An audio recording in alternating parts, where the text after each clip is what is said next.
आज मैंने Hyderabadi mutton stew बनाया है।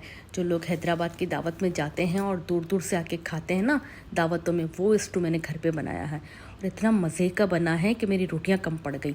मैंने जब भी ये स्टू बनाया ना मेरे घर में रोटियां कम पड़ जाती हैं, इतना मज़े का ये बनता है। तो आइए शुरू करते हैं। मटन स्टू बनाने के लिए मैंने लिया है आधा कप ऑयल।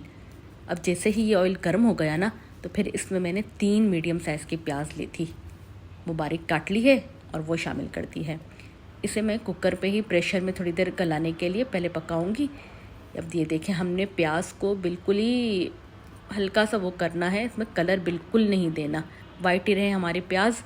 और ये है ना, देखें कलर इसका बिल्कुल हमने चेंज नहीं करना। बस अब हम डालते हैं इसमें ये कुछ हैं गरम मसाले, लौंग, दालचीनी और बड़ी इलायची, छोटी इलायची, तेज़पात, ये हमने शामिल कर दिया है इसमें। और बस अब इसे थोड़ी देर इसमें भूनते हैं।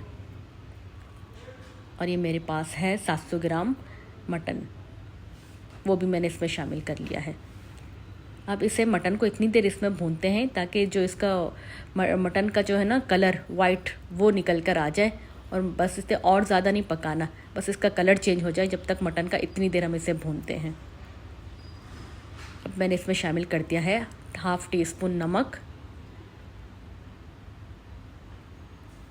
और अब साथ में शामिल कर लेते हैं। अब ये देखें, और कुछ तो मैंने इसमें डाला नहीं। अब इसे इसी तरह पकाते हैं नमक के साथ। कि मैंने आधा कप दही लिया है, फेंट के मैंने इसमें डाल दिया। अब ये हम थोड़ी देर इसको इसमें पकाते हैं। गोश्त का अपना इतना पानी होता है और थोड़ा दही का भी होता है, इसलिए हम इसमें ज़्यादा पानी नहीं शामिल करते।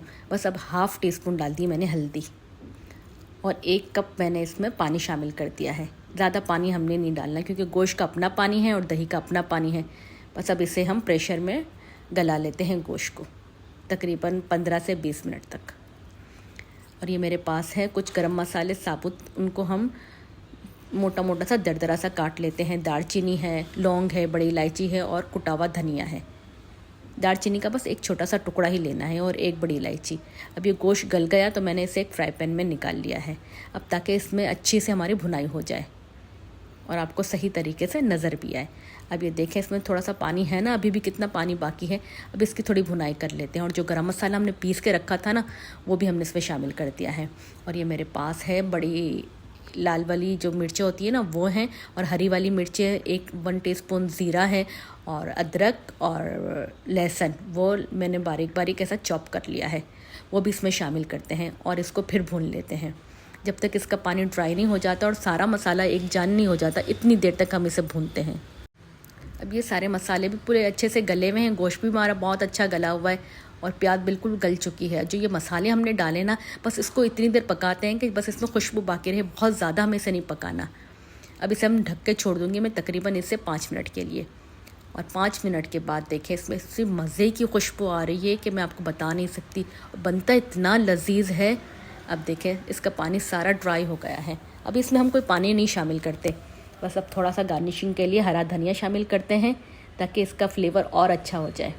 अच्छा दोस्तों, आपने मेरी वीडियो यहाँ तक देख ली और आपको पसंद आ रही है तो प्लीज़ लाइक, सब्सक्राइब और शेयर करें। बस ये हमारा mutton stew, Hyderabadi mutton stew तैयार हो गया है। जब आप ये सर्व करेंगे ना, तो आपके पास रोटियाँ कम पड़ जाएंगी। तो आइए इसे सर्व करते हैं। अब मैंने इसे एक प्लेट में निकाल लिया है। तो आप इसे जब भी खाएंगे ना, तो बाकी सारी चीज़ें भूल जाएंगे, इतना ये लजीज बन के तैयार होता है। तो बस मैं आपको दिखाती हूँ इसको, जो गोश्त है ना हमारा मटन, वो कितना अच्छा गला हुआ है। ये देखिए, मैं आपको चेक करके बताती हूँ। ये मसाले के साथ ना मटन, इसका अलग ही टेस्ट आता है, बहुत ही मज़े का लगता है। ये देखें कितना गला हुआ है। तो बस आप भी इसी तरीके से बनाएं, खाएं और मज़े करें।